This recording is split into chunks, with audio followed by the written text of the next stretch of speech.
माता पिता से यही कह रहे कि हमारा शादी करने का कुछ खास विचार यही हो रही थी ना। ये सच है, ये जनरेशन में बहुत कम होंगे जो शादी सच में करना चाहिए। उसके एक दो बार वापस सब नॉर्मल, बैक टू नॉर्मल। पर इस जनरेशन में बहुत चेंजेस है और उस चेंजेस को जल्दी से एक्सेप्ट करना मुश्किल है। पहला चेंज कि महिलाएं पैरों पर खड़ी हो रही हैं।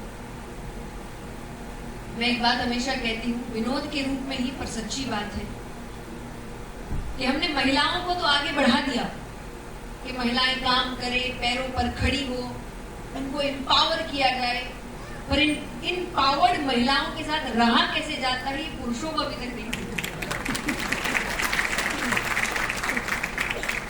वो आज भी पत्नी में माँ की ही झलक देख रहे हैं। मेरी माँ तो ये करती थी, अरे बात अलग थी, समय अलग था। मैं आपको देखकर कहूं मेरे पापा ऐसा करते थे, पापा की जगह कोई ले सकता है, वैसी माँ की जगह भी कोई नहीं ले सकता। तो क्यों कंपेयर करना? माँ माँ है, पत्नी पत्नी है, और पिता पिता है, पति पति है। ये कंपैरिजन करके ना हम रिश्ते खराब करते हैं। सबका अपना अपना महत्व है, उसको उसका ही महत्व है। उनको जबरदस्ती किसी और रिश्ते के साथ उसकी बराबरी करके अपना रिश्ता खराब है। तो सबसे कम हम बराबर, आधे रिश्ते तो इसीलिए खराब है, वरना इतनी दिक्कत नहीं होती। आज महिलाएं कहें कि मुझे ममाज बॉय से प्रॉब्लम है, पुरुष कहे मुझे पापा की परी से प्रॉब्लम है। तो प्रॉब्लम क्यों है? ये तो बहुत सुंदर बात है। देखिए, मम्मी का बेटा होना कोई गलत बात नहीं, हाँ गलत में साथ देना गलत बात है, पर प्यार तो होना ही चाहिए। मुझे एक बार किसी ने कहा कि आप ये समझाइए कि ऐसी लड़कियों से शादी नहीं करना चाहिए जो शादी के बाद भी जिसका मोह अपने पीहर में हो, ऐसी लड़कियों से शादी मत। मैंने कहा भाई मैं तो इसका उल्टा ही कहूंगी कि जिसका पीहर में शादी के बाद मोह खत्म हो जाए, ऐसी लड़कियों से कभी शादी नहीं। क्योंकि जिसने उनको जन्म दिया, उनका पालन पोषण किया, हर जिद पूरी करी, इतना प्रेम दिया, अगर वो कुछ सालों में उनको भूल गई, आपको भी इतनी जल्दी भूल जाएगी। मान की ना? और वैसे ही जो पुरुष आपके आते ही अपनी माँ बाप को भूल गया, वो आपको कितनी जल्दी भूल जाएगा। परिवार से कितना प्रेम है ये तय करेगा कि उसको आगे जाके अपने परिवार से कितना प्रेम। आप भी तो उसका एक्सटेंडेड फैमिली कहते हैं ना, क्योंकि एक्चुअल फैमिली तो आपके माँ बाप भी होते हैं। एक्सटेंडेड फैमिली हस्बैंड वाइफ और बच्चे होते हैं। तो असली फैमिली से कितना प्यार करता है वही तय करेगा कि एक्सटेंडेड फैमिली से वो कितना प्यार करता है। तो पहले का ही सम्मान नहीं करते, वो दूसरे का क्या सम्मान करेगा?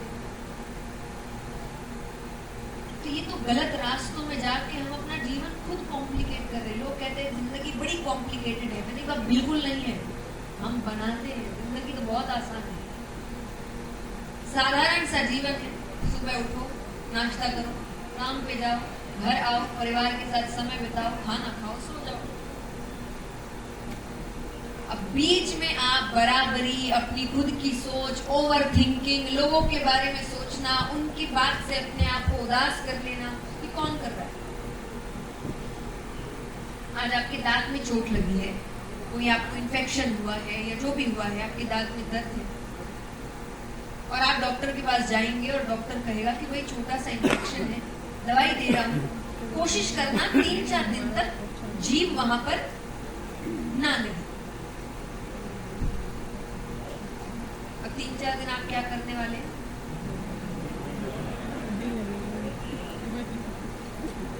जितनी जीभ आप 30 साल में नहीं लेकर गए होंगे ना, उतना आप 3 दिन में लेंगे।